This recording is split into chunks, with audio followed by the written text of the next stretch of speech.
আমি এখন যেখানে দাঁড়াই আছি এইটাই কলাবাদা ঈদগাহ মাঠ। আসুন আপনাদেরকে ঈদগাহ মাঠটা দেখাই। আলাইকুম। রাত পোহালে আমাদের ঈদ উল ফিতর উদযাপিত হইবে। আমরা সকলেই এই ঈদগাহ মাঠে আসে ঈদ উল ফিতরের নামাজ আদায় করিব। আমাদের এই বিশাল এক ঈদগাহ মাঠ, কলাবাদা ঈদগাহ মাঠ, এটা একটা ঐতিহ্যবাহী ঈদগাহ মাঠ। এই মাঠে সর্বস্তরের মানুষ এসে ঈদের নামাজ আদায় করবে।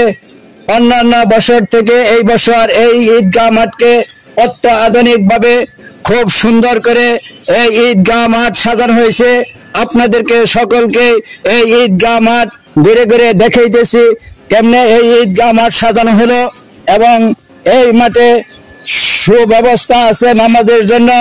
আপনারা সকলেই এই ঈদগাহ আসে ঈদের নামাজ আদায় করবেন, ঈদ উল ফিতরের নামাজ আদায় করবেন।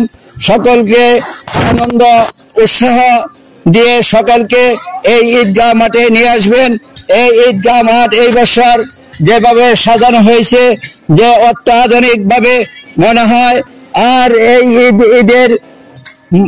ঈদগাহ মাঠ পূর্বে আর কোনোদিন এইভাবে সাজানো হয়নি। এই বছর নতুন কমিটি এসে এই ঈদগাহ মাঠ অত্যাধুনিক ভাবে সাজাইতেছে। এখনো সাজানো শেষ হয়নি।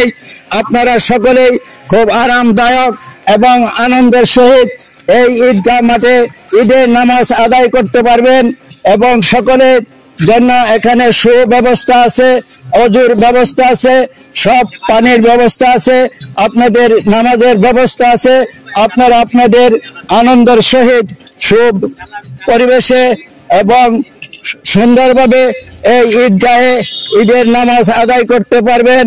এবং এই ঈদগাহে 20 থেকে 25,000 লোক একসাথে ঈদের নামাজ আদায় করবেন। এবং এখানে ঈদের জামাত শুরু হবে সকাল 8টা 30 মিনিটে। সকাল 8টা 30 মিনিটে এই ঈদগাহে ঈদের জামাত শুরু হইবে, ঈদের জামাত আদায় করা হবে। আপনারা সকলেই আমন্ত্রিত। এই ঈদগাহ মাঠ, কলাবাদা ঈদগাহ মাঠ একটা ঐতিহ্যবাহী ঈদগাহ মাঠ।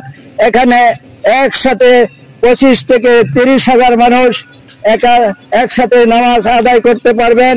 এবং যারা এই বছর যেভাবে সাজানো হইতেছে, মনে হয় আরো অনেক বেশি মুসল্লি হইবে।